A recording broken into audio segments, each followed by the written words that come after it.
All right, here we go. Back again. Believe it or not, right? With email number 550,000. Anyways, a long day today. It's dark outside. We just got back. Sarah had to go feed, swim with, and bathe elephants again. Went to this elephant sanctuary where this group of people they rescue elephants. Pretty cool place to go visit. So that was our day today. What else? And I was thinking today, the comment on Bill Gates the other day, how it's no conspiracy bullshit or lie. There's a blatant video of him telling a meeting, I think it's a World Health Organization or something meeting, talking about how they can get the population of the world down. I felt so bad for him and that other Nazi, that Fossey guy. These guys are feeling kind of crowded.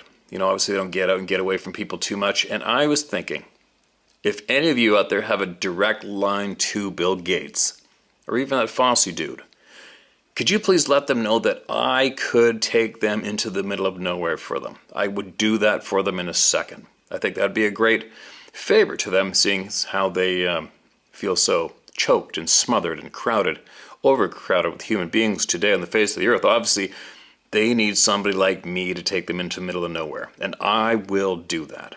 All right? So if anybody's got a direct line to Bill Gates, line it up. I will take Bill Gates into the middle of nowhere. And Fossey, too. 2-for-1 deal. I won't charge a dime. All right?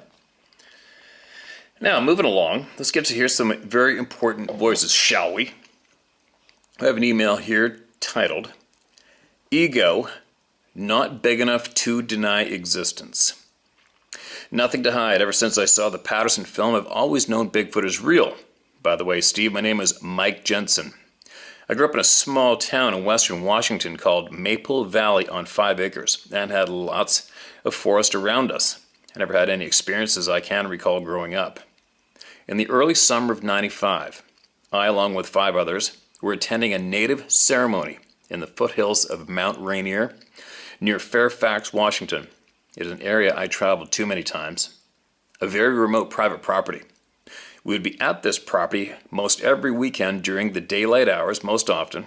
Most time in the AM, we would be off collecting firewood and preparing the lodge and fire for the day's sweat. We also were always careful about keeping the area clean and tidy. It is all about connecting with the nature and spirit. I was the fire tender, so I was required to keep the fire burning throughout the ceremony. On this evening, it was clear and warm, with the stars visible through the canopy of the trees. Sometime after midnight, I heard a raven call out, more than a few hundred yards up the hill from me. Ravens are more common in this area, but it was very strange for a call out at this hour, as it was well after midnight. Soon after that, I could hear branches breaking and something moving down the hill in my direction.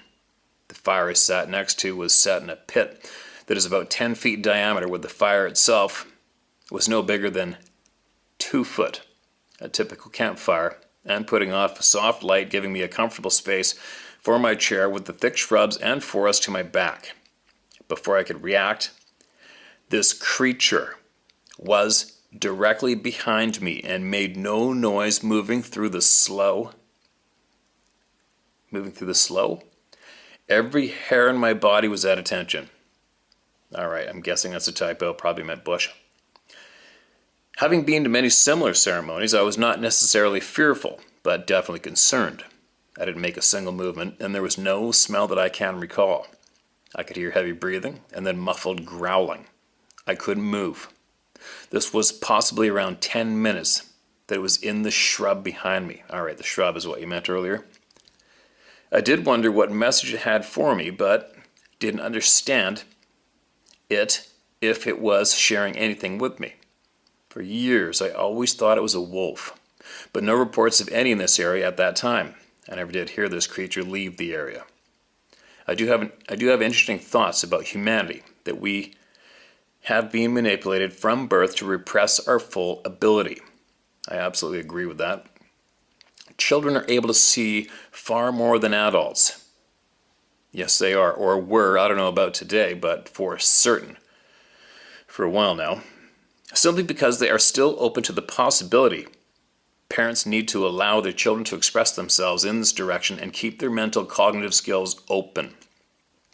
In my opinion, it will take generations of this practice at teaching for a difference to be recognized. We must begin this process now with this newest generation. I've never believed that the human race is the end-all be-all in this existence. This solar system is so vast. It is also only one in this great expanse of space. On a side note, I now live in Nanaimo and a carpenter. If you'd ever need a helping hand, it would be great to meet you and share some thoughts and complete a project. It's been years since I've hunted or been fishing. Thanks for the time. For what you have established here, it's a great service, Mike. Mike, appreciate that, man. Especially appreciate the offer. Because I think I'd be scared to actually have a true carpenter at my place for the fear of being laughed off my property at what I've done on my own. No, but seriously, that's a very kind offer, man. Big time, and I just might look you up. Because I definitely am a one-man show there, and I'm not too fast at getting things done sometimes. But anyways, there you go. I do agree with the teaching the children, but how do you do it, right? I think first off, I don't know where to start. I think for me, today, if I was a parent with children who understood, old enough to understand, I would point out the names and the faces and the wrongdoings of every single person who has been criminally put into place of, quote, leader, end quote, and I would show them and teach them exactly what these people have done. That's a good start, right? And then eventually break them into seeing how, if they go this direction, they're going to be manipulated the whole way, right? And then eventually try to teach them skills and try to draw their natural skills out and enhance them. Anyways, I'm gonna shut up there because I could babble for a while on that one, right? Appreciate you, man. Now, what's this one? This is titled Sabe People. Hey, Steve, John Church again. I've written into you a couple of times before. I don't know if you have read my emails, but I just wanted to share another experience from December, this past deer season. I was putting my summit climbing stand together. I was getting ready to come out of the woods at dusk when I got this feeling that I was being watched. I looked up and saw a large silhouette about 40 yards from me. It was squatting behind some blown-over trees watching me.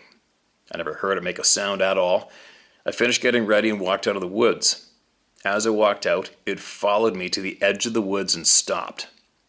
That was on Thursday evening, and then on the following Saturday evening, I had another strange thing happen. About an hour before dark, between the field and my stand about 50 yards from me, all hell broke loose. It sounded like something was breaking trees and thrashing around on the hill close to the field. This lasted for about 30 minutes. Then everything got completely quiet. I stayed in my stand until dark. When I came out, I had the feeling that I was being watched again. I could tell that it was in the edge of the woods, but I couldn't see it in the dark. Then when my son came out, he said that he had gotten the feeling of being watched when he came out into the field also.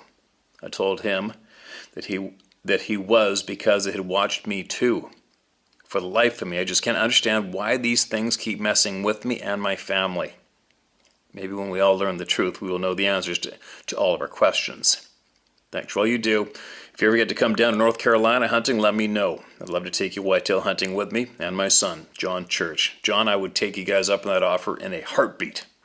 And I think your rut is later, isn't it? December, January, I believe, which isn't bad timing for me. Why do they keep doing this? I don't know. Like I've shared before, we are way too easy to avoid, right? Humans have got to be the easiest things to avoid on the planet. So I don't know. I'm sure we're going to find out, though. Absolutely sure. All right, what do we got?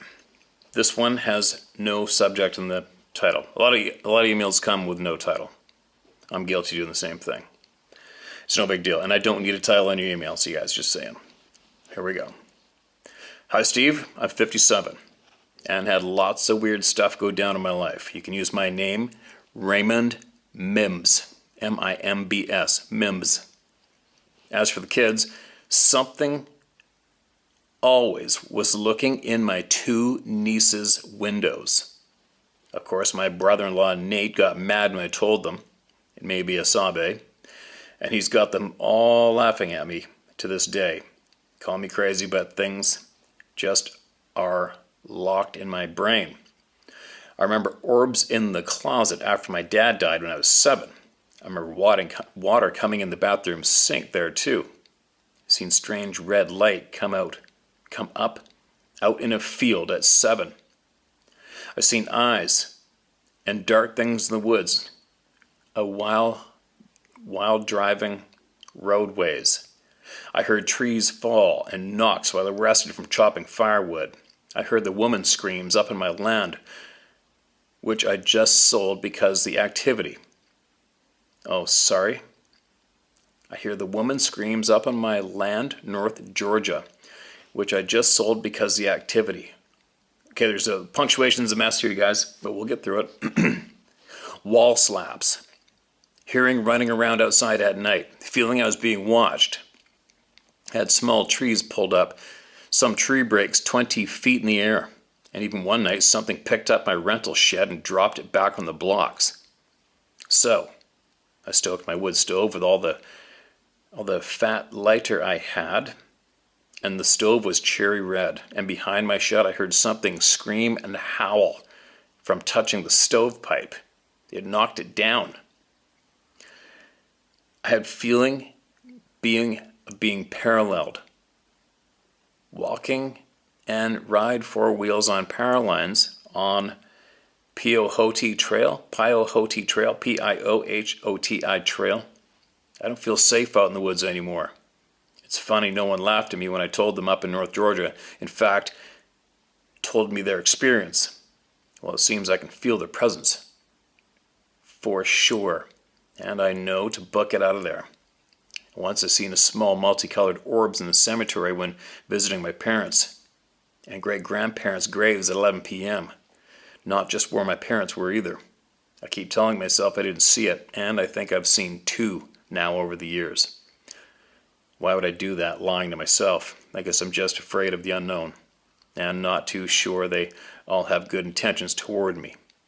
Even now in town, I've hawks and owls, day and night banging on my apartment. It's spooky and it's odd to me. Well, thank you for listening to my rant. I guess y'all can have a laugh at me. I don't know anymore, Steve. Stay safe out there. Hope you not block me because I love the information being put out there by the people, and I need truth, not the so-called crypto researcher's point of view, right? With kind regards, Raymond Mimbs, Dublin, Georgia, USA. Why would we block you? Why would we block you? You're coming forward with shit that you're seeing and you didn't ask for it, right? You're welcome here, man. You're treated with respect. There's nothing to be worried about here. It's a safe place. And obviously, you know, after you've been following this channel, you're not alone, right? There is literally hundreds of thousands of people coming here and sharing the truth. Now, one thing, I've shared this, a lot of new people here, but I did do a video on death a few years ago, and I almost nearly died and having some other experiences people I know and trust have shared with me when it comes to death. And when you just mentioned about the lights when your family member passing, a guy I know, him and his sisters were in the hospital room with their father who was dying. This is back east in Ontario. And he showed me this photograph. Now get this one. He told me that when his father passed, right before them laying in the hospital bed, that they could smell, all of them clearly smelled pipe tobacco. And his father's brother, his uncle, was a regular pipe smoker. And it smelt exactly like the smoke that he used to make from his pipe when he was alive. Then, the one sister said, look, look, look, pointing to the upper corner of the hospital room, and there in the upper corner were 3 or 4 different colored balls of light, and he got a picture of it with his iPhone and shared it with me.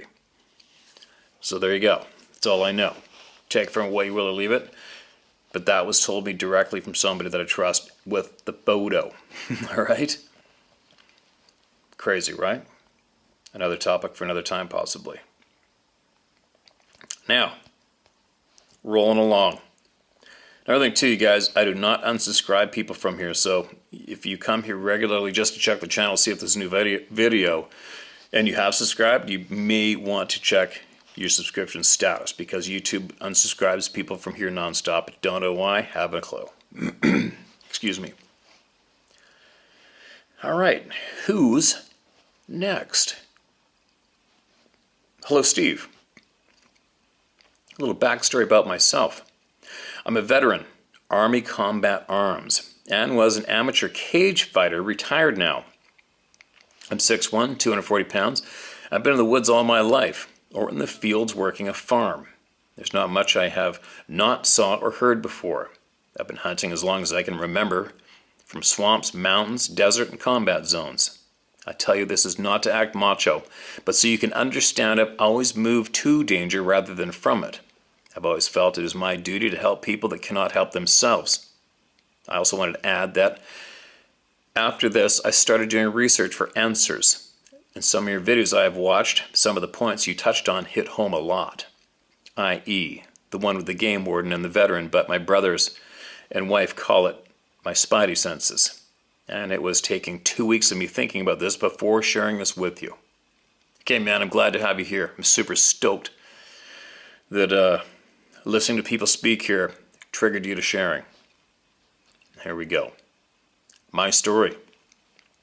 So I had a buddy come down from Chicago. I had met a few years back that is from Germany, and that has never killed a deer before, and had only been hunting once before with me in Nebraska, but did not see anything. So the day started in the Ozark National Forest in Arkansas, the state I was born and raised in. I've been in Arkansas. We drove in and made a base camp in a kind of a secluded area, but not too far from the road, in case of an accident with him being a kind of a new hunter and all. We set up the tents and got all the gear ready to go out at about 10ish in the morning and hiked out. I killed a doe around 1300 that afternoon, about a mile out from camp. As I always do, I butchered her where I found her and left the carcass there for the predators to eat. The rest, we have big cats, wolves, coyotes, black bear, etc. here. As I'm doing this, I just feel something is watching us about 5 minutes into it. So I say to my buddy to watch our backs because there are black bears and big cats here. Are you ready to shoot something? Knowing that the black bears were in hibernating at this time already, and the cats move in deep when they start hearing all the shooting. I don't know why I told him this, but I just felt it wasn't safe to be there anymore. So we get back to camp, put the doe in the ice chest, and then go into town to get some ice to put on her. Get back from town, cook dinner, sit around campfire until about 1900-ish. When it started to get darkish, I could hear what I thought was coyotes around, or about where I made my kill. And it only sounded like 2 or 3 when we normally around here. It only sounded like 2 or 3 when we normally around here they run in packs of 10 to 15. Holy shit, no way. That and the sound was a little off. Next, it sounded like 2 crows was talking back and forth after dark, and I would say some distance between. It's hard to determine when you're in ridges, and you know the sound is bouncing around. But again, the 2 crows sounded off. The crows sounded different than any other crow I've ever heard. Okay, we got no punctuation again. I can't pinpoint why I know it was different, but I just know that it was not coyotes and crows communicating. So that goes on back and forth until about 2200, where it sounded like one group was behind our tent and one in front of our tent, and about every 3 to 5 minutes calling out to each other slowly, getting closer. Then that stopped completely, and then something sounded close to an elk, how it starts at a lower tone, then goes to a higher pitch, but this was a very deep growl to very high-pitched scream, almost like a woman, but I would say more like a panther scream. Never in my life had I heard anything like that, or could imagine how big the lungs had to be to make that sound. This goes on for a few minutes, back and forth. 2 of them, one in front of the tent, probably meant tent, and one behind the tent, again getting closer. Then about 60 yards in front of the tent, what sounded like someone took a big stick and hit a tree with it twice, almost like a home run being hit on a baseball field. And every muscle in my body locked up, almost like I had a full body cramp. So I tell my buddy, "You get shit, let's go, or I'm effing leaving your ass here." Then about that time, about 40 to 50 yards behind the tent, it sounded like another one was doing the same thing, but the tree broke and fell on the first hit. I reached down, grabbed my friend, picked him up off the ground, and yelled, "Now." I grabbed my 1911 45 and my Remington 700 308, and my buddy grabbed his Hoa 6.5 Creedmoor. And I swear to you, nothing said anything, but in my brain I knew this thing was telling me to leave now or you will die. And that is not enough guns and ammo to kill them, and that there was more than two, and they want us gone and gone now. When we were coming out of the tent, I planned to come out shooting. And that is when I got those feelings. I have never felt so hopeless, holding a rifle in my hand, or felt like I was completely surrounded / outnumbered. Or clear on, in other words, get the F out of here without trying to harm us or you will die. We left everything behind and drove 20 minutes to the closest town and slept in the truck at a truck stop. Went back the next morning and all our stuff was still there and nothing was touched. I did look at this tree behind our tent that was about 6 inches in diameter. The tree was broken, about 5 feet up from the ground, and fell over about 40 yards behind our tent. The same one that my buddy had took a shit at earlier before and pissed at.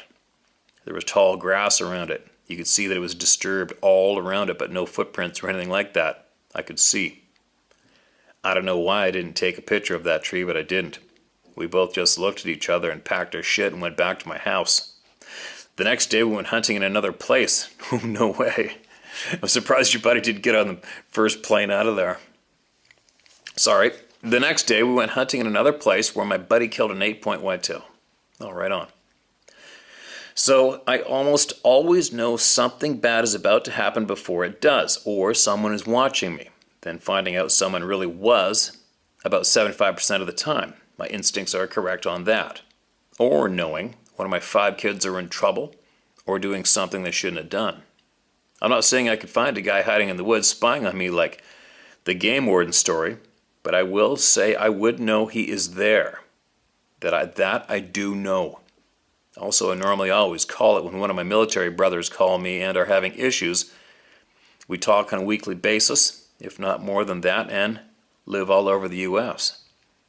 So my question is, do you feel my mind was playing tricks on me? I do believe the brain is the most powerful tool a man can have, hands down, next to hope. My buddy heard this also, but he was not as distraught or uneasy as I was. He was more confused and I think scared because he knew I was scared. With that being said, I've been back hunting in that area with another buddy, but not at night. I go out hunting after daylight, and I'm back to my truck before it gets dark. Again, I have not felt like that after that. But note, I do go to work at 4 a.m. in the morning. I live about an hour from the place this happened to, on a farm. And there's been about 6 times where I feel in the morning when walking to my truck to go to work that they are watching me. I don't feel threatened, but I feel that they're watching though. This happened back in November 2019, and randomly, I feel like this is at home since then, including this morning. I've had all types of feelings on this as I need to go find out what these are and make contact. Do I need to go kill it so I can forget about them too? I'm just crazy, and it was nothing. Until this happened, I've been on the fence on if Bigfoot was real or not. I've grown up hearing about them from my family, mostly my mom's side, that are Native American. My name is Josh Hill. I've done about 200 hours of research. Some I believe and some I don't. But that my opinion, not a fact. One with the sheriff checking game cameras, and now he was overwhelmed with fear and didn't know why, and then he saw one. And people say they can almost make the sound about anything, to birds, to dogs, barking, to whistling. And I guess it's called tree knocking when they hit trees. You seem to be a no BS type, is why I'm asking and sharing this with you. I know I am going to go forward. You got a few typos here, buddy. Sorry, man. And try to find answers for myself. My internal battle is hunt them as game, because I think I was so pissed off they scared me that bad, or to go in with an open mind and try to learn. But one thing is for sure, I'll never go back in without taking weapons. That's understandable, man. And if you've been here for any amount of time, you know what I'm going to say. You already know what it was. Before you emailed me, you already know what it was. You're just looking for a little bit of somebody to say, yeah, man. That's what it was. And you're in the same position as I don't know how many other people, dude. It's like, you didn't ask for this shit. I didn't ask for this shit. Nobody did. Nobody does. And then eventually you have to, unfortunately, you got to finally succumb and give in and accept the facts, right? You can ignore them, pretend it's not happening, talk yourself out of it, but it's not going to change shit. This is happening. It's real. There's nothing I can do about it to change it. Nothing you can do it. Can't change it. It is happening. It's happening. But anyway, you're going to do what you're going to do. You're going to look into this. You're going to look into every avenue, I hope, and you're going to listen to every single person. If you can get a hold of that game warden and talk to him firsthand, I would suggest you do it. And he would probably be relieved to speak to you. But just make sure on your journey of looking for answers, you listen to every single person no matter what. And don't listen to somebody who needs you to accept their views. All right? That's key. If you do that, then you stop dead in your tracks of actually learning true knowledge. Now, everything you shared here is a pattern that has been shared here in the past. If you've listened to many of the videos, you will see that. You're going to recognize everything you've experienced. You're going to recognize it in other people's emails. Don't stop digging. Whatever you come up with, if you got something new, something that's going to help somebody, get it to me, man, all right? And I'll keep getting this shit to you through this route right here, too. I will never stop. Now, I don't think I've read this. This came in 2020, February 2020. And it's titled, My Second Sasquatch. Hello, Steve. This is Justin Meyer again. You're welcome to use my name and contact me. I sent you a brief description of my encounter near Riverton, Wyoming. I'd done it that way so others might see it. There is more to it. The whole rendezvous area is creepy, especially if you're alone. My mom and stepdad lived in the trailer park behind the meatpacking plant that our family friend used to own. My granddad, also a World War II Army vet, and used to work for the county road department until he retired. He's been gone since '93. He used to tell us about Sasquatch. Friends of ours who live on or near the reservation would tell us. Then after I first started fishing at the ponds and the two rivers, I would get eerie feelings. I knew what it was. I already seen one on the south side of Billings, Montana in '94, so I would go with my stepdad or with friends. One day, him and I decided to go upriver a little bit on the Big Wind. We saw it point by a tree to drop down to the bank. When we did, we smelled it. We saw the footprints, and there was a big hole dug out under the side of the bank. And we even saw long, straggly hair clumps and smelled feces and wet dog. Scary wasn't half of it. We then proceeded to walk downriver near the water. I started looking around, and I saw it. It was black. My stepdad then saw it. It was about 200 feet away, and it was swaying and peeking from behind a tree. Now understand where we lived was about 200 yards away. That night, I heard the neighbors' dogs going berserk. I had a bad gut feeling. I slowly got up to the window, which is about 8 feet up from the ground outside, and I saw it looking right at me. I ducked, got my ex up and out of the bedroom. This thing tried to open the window but didn't succeed. I got my stepdad and mom up. We went to look outside the living room window, and we all saw it. It was eye to eye with that window by then, ugly and intimidating. There was not enough light that we all saw its face, cone-shaped head and black hair. And this lasted maybe 3 minutes, and it finally left. Needless to say, we never returned to that area to fish. We stuck with Boyson Lake and the Lander area for that. I grew up listening to stories about them. I've had friends who have seen them, including a retired game and fish warden and a retired deputy.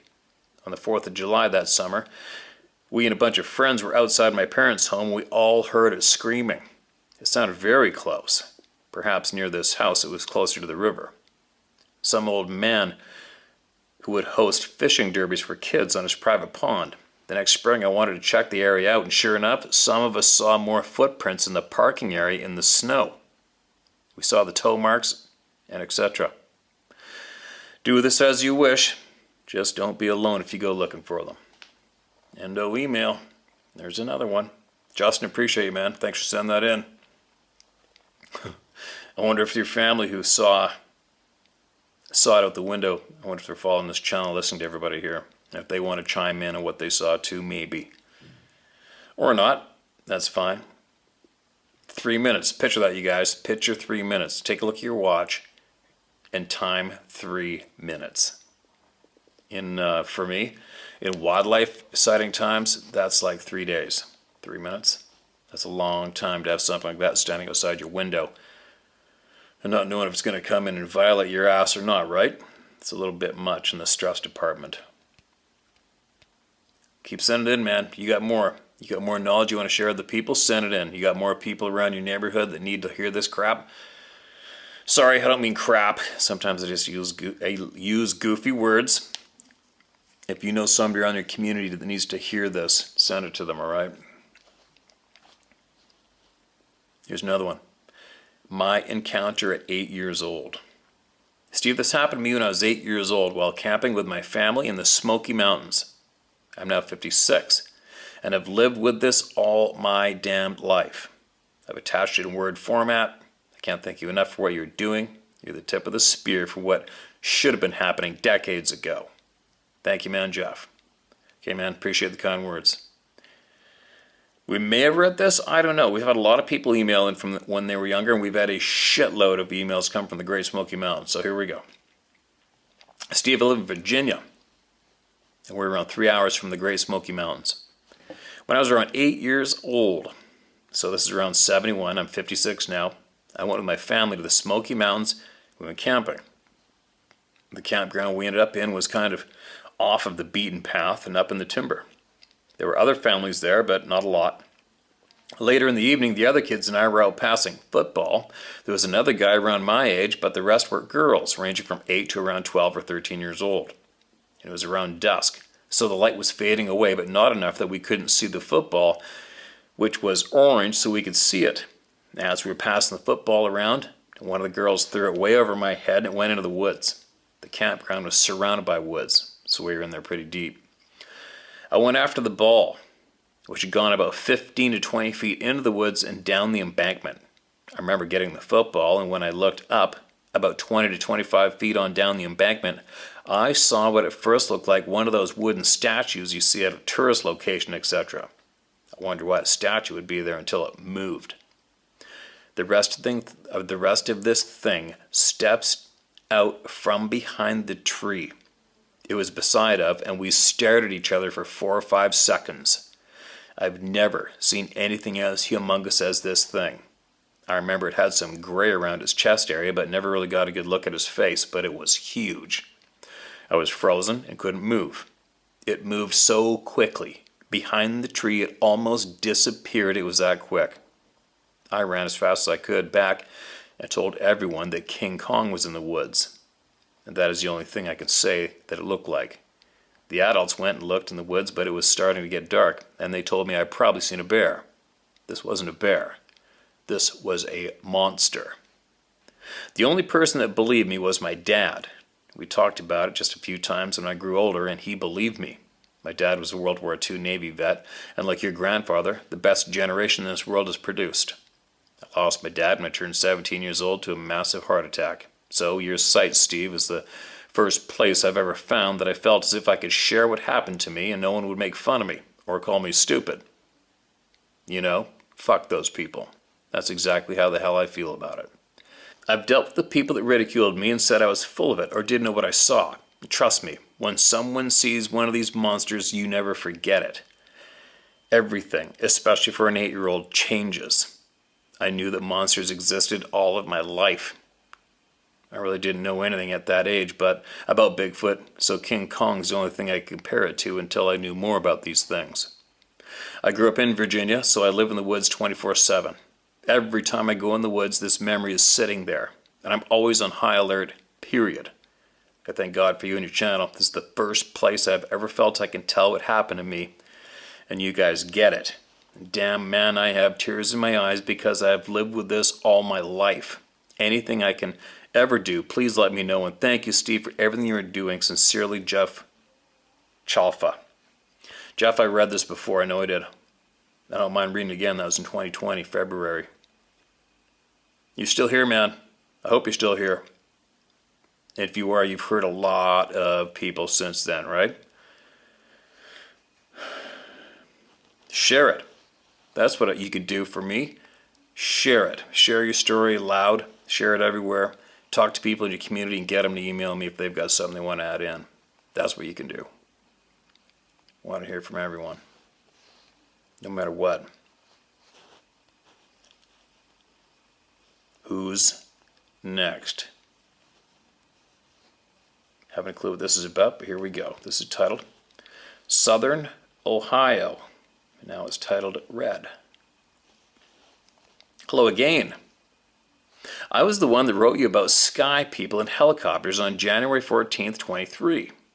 Well, the saga continues down here, only there's something new added to the mix now. First, I added Grammarly to this, so I know how it absolutely messes with you. You can thank me later, LOL. Okay, doesn't guarantee I'm going to read it smooth.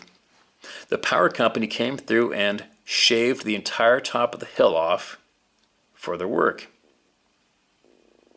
That I thought might slow or at least put an end to them for the season. Well, it wasn't there screaming all over the hills that the power company didn't, it wasn't there screaming all over the hills that the power company didn't touch. I was out with my 3 dogs in the lower field and trees started breaking and all hell broke loose. All 3 dogs flew back up on the porch, barking their heads off at the place it happened. As I still get PTSD from the not needed wars I fought, the sidearm instinctively came out and was pointed right at one of them. I know I was on target and just couldn't see a thing. How do I know? Because everything stopped, like it froze time. That told me everything I needed to know about the threat. I took my dogs back inside, and then I went up the field alone to look at the area. Nothing, except now a hole in the wood line on the hill. I could see straight back 100 yards. The activity's been ramping up here for a few weeks now, sometimes nightly, mostly way off, so I don't worry about it. I'm not looking for a confrontation with them, but if it needs to be. Their sign is everywhere now, and freshly placed. The X on the hill in plain sight. The broken limbs placed into the high limbs of trees, and the vocalizations late, 3 a.m. in the woods. Since we have lived here, we've had a relationship with them. I do my thing, they do theirs. I told them I would not enter your area, and until today, we had that. I think there are new ones here now that don't know me. Still no game anywhere close. I have to drive several miles to see deer wandering the fields. So much is happening with the helicopters as well, the civilian type. From last I wrote, have been replaced with gunships from time to time. They appear when odd things happen, lights in the woods, or if there's some odd humming, heard for a day, and then they're here all around. I have photos of the helos just too far away to look like giant bugs in the sky. The so-called weather station that no one ever goes to has a lot of activity around it. There seems to be some interest in my home.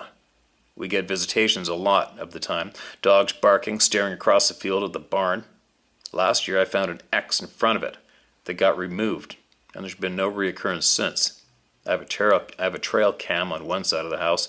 Absolutely nothing happens over there. Gee, I wonder why. LOL. I've tried trading, and there's interest in that, but with the things that are happening now, I think I'll keep to myself and see where things go. My favorite black cat went missing 3 days ago, and I don't know if there's any correlation there. When I was out on the deck calling him around 10 that night, his feeding time came in and when I was out on the deck calling him around 10 that night, his feeding time came in and get warm. I think he meant his feeding time to come in and get warm. Something huge showed up on the hill next to the house. Again, I couldn't see it. War teaches you to have a sixth sense. Mine was popping. I was always holding him and playing with him outside. I wonder if they took him. I guess I'll never see him again now. When my dog had to be put down a while ago, well, you know how that feels. Until next I write, be safe and keep it coming. This crap needs to be told. Wow. All right, so that was in July 2023. Michael, hopefully you are still hanging with us. Nothing bad's happened to you or your family. And you want to email us again. Could you? If you would. Could you email us an update and tell us what's up? What have you done to prevent, cope, whatever? There's going to be a lot of people here listening, not speaking publicly, that want to know too. I guarantee you that one.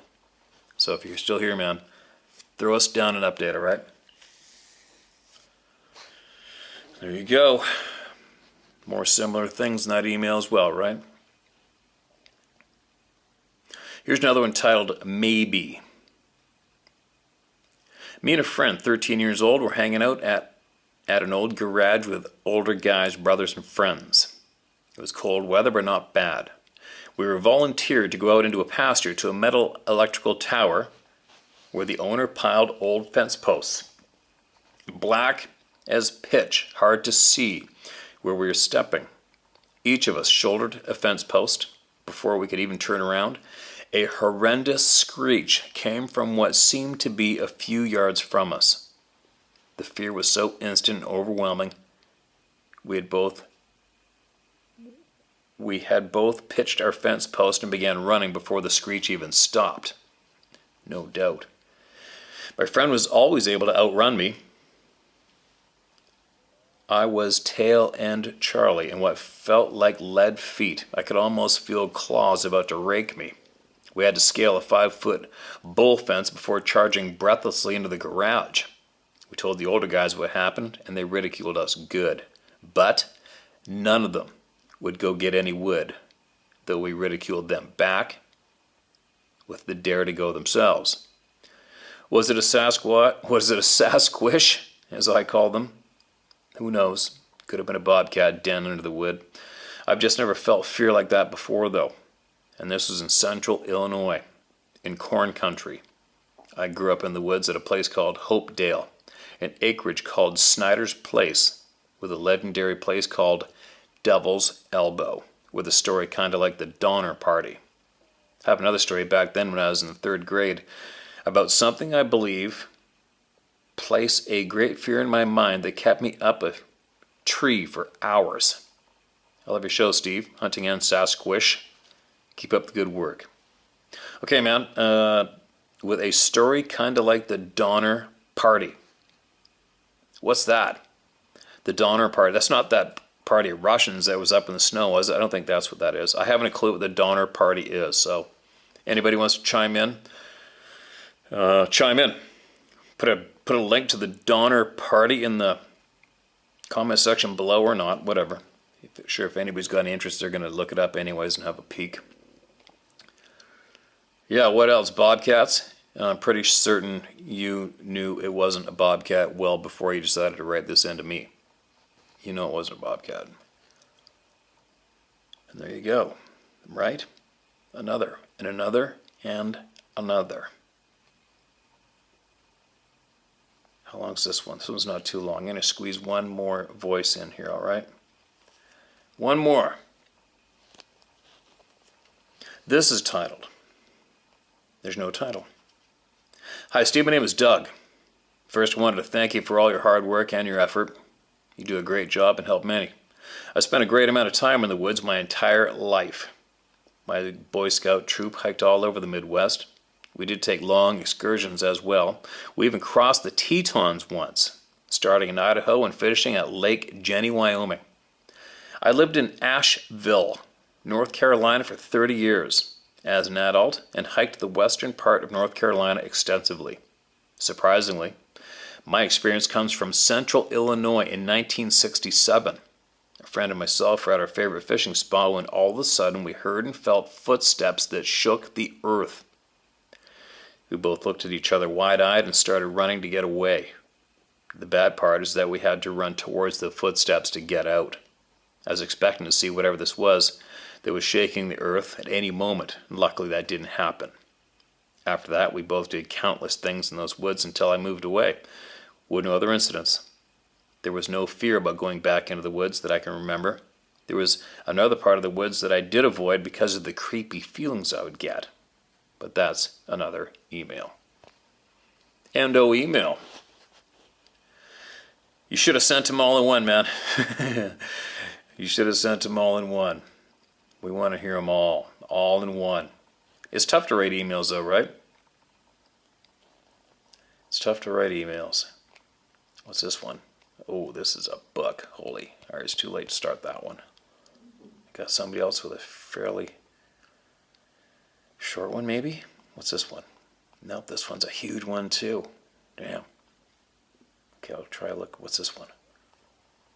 Oh, this one's not too bad. I'll close up with this one. Mark this as red. Meaning not too bad in length. You guys all right? The title is I'm 70. Hi there. I was an avid high Sierra hiker in the 70s and 80s. I'm 70 years old now and not feeling so immortal like when I was young and thought I knew everything. I haven't told my story about my experiences for fear of being told that I'm crazy. I get a kick at the experts and scientists saying that if it didn't happen to them, your experience is not true. If I didn't see them on the street, that means they have never been there. In 1978, my wife, myself, and another couple were hiking in the high Sierras. We were stalked for several miles by what sounded like a very heavy-footed animal. Whatever it was making a very deep and powerful huffing sound, similar to a gorilla.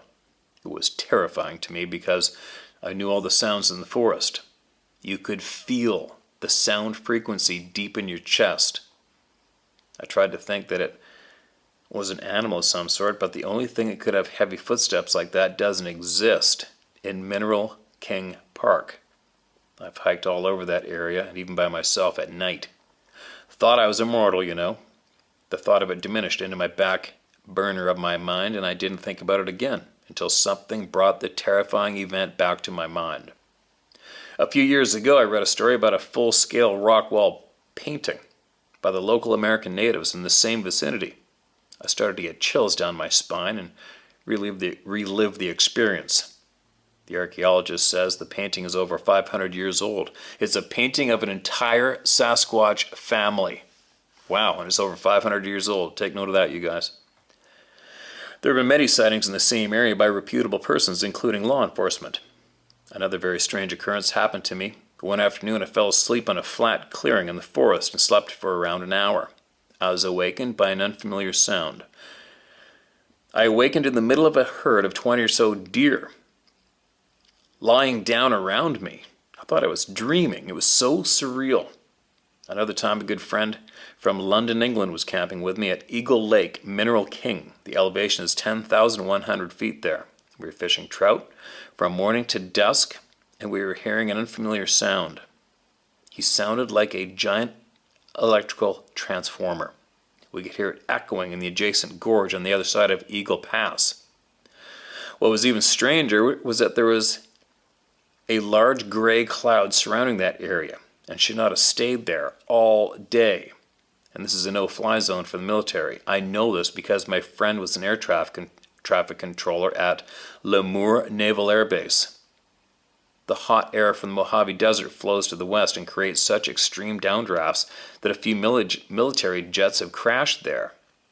I also had a friend that was the Lemoore Naval Air Base F-18 instructor and also knew a couple of his trainees. Small world, eh? Getting back to the story.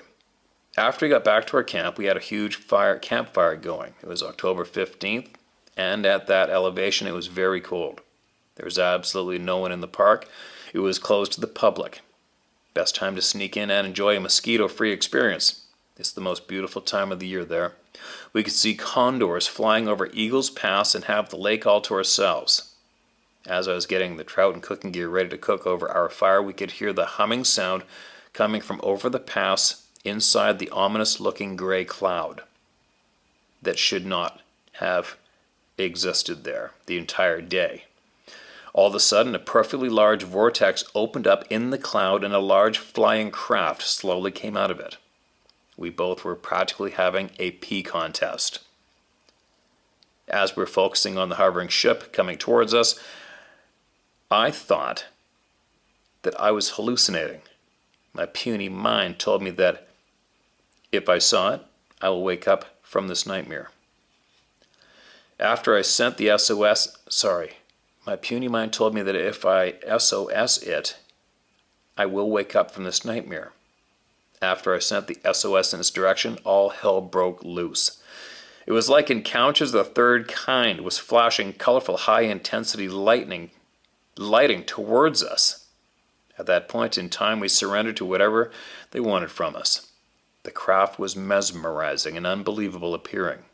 Its skin was shape-shifting and looked like molten metal, very similar to the color hanging octopus skin. That's all we remembered at that point in time.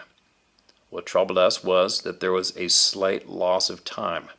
Our campfire had greatly diminished and something didn't feel quite right. Also, my friend and I didn't want anything to do with talking about the event. We didn't talk about it for a couple of years.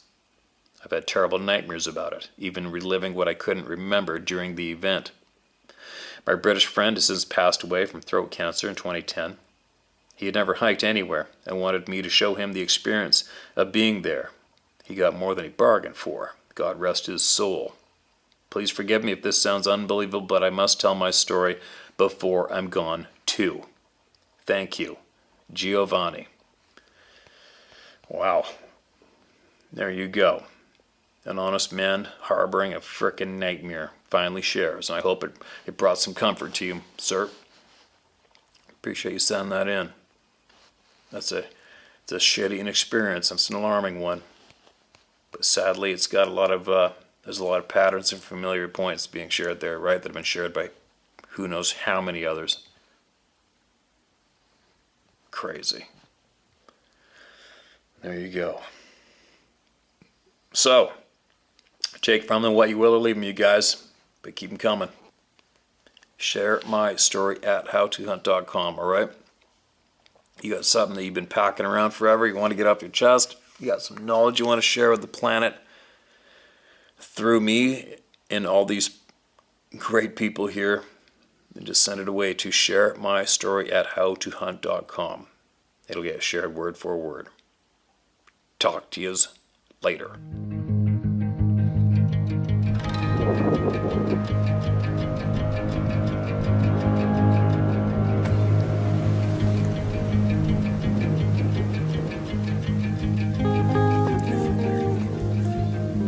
Huh? Now I wait to see what the hell we're doing.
might take a while.